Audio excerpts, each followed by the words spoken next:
mein Arsch auf 200 Kilo und 150 PS. Niederlässt ein kurzer Burnout-Quick-Test, bevor sie 2,9 Sekunden mit 100 und mir Logo mir Rest hinterlässt. Nix mehr zu sehen, außer Qualm von Reifen, die wie Nischos auf Shows durchdrehen. Keine Furcht kennen, denn wir gehen bis zum Extrem. Wenn du nicht weißt wieso, dann brauchst du es nicht verstehen. Und wir tun dies auf Susis, Sukis, Kawasakis oder Yamahas, auf der A2 mit so und so viel kmh. Aha. Check die Riders are doomed, come into your zone und tun das, weshalb wir's tun. Take a ride, so ist es halt nun, we were born to ride. Allein oder zu zweit, halt den Dunlop bereit, wir lassen's burn non-stop, bis es knallt.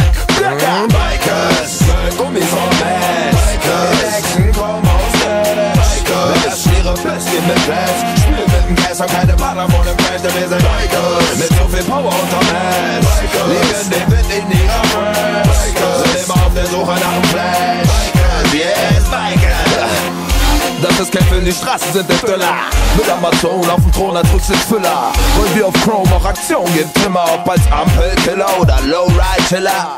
Man spürt doch schon von Weitem, wie der Asphalt bebt. Mit Surround, Titan Power Sound, der auf der Straße klebt. In Schräglagen durch S-Kurven ficken, 17 Zoller trägt und mitten in der City mit Wheelie Styles abgeht. Und das ein Arm, legen jede Stadt lahm, sobald wir da reinfahren als Bike-Clan und Mike Man. Mit Begleitern vom Breitreifen-Schwarm, halten 190er warm, der Roller Kleinkram, kein Heimfahren. Nichts für Männer oder Mädel, wir wedeln mit tausenden Kubik in der Regel. Der Stil so edel, bei 30 Grad oder Nebel. Und bei 2 Radbacillus-Infizierten steigt der Pegel. Bikers sind immer auf der Suche nach dem Flash. In Action, komm aus Dash.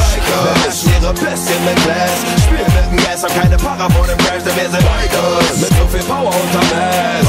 Leben den Wind in ihrer Fresh.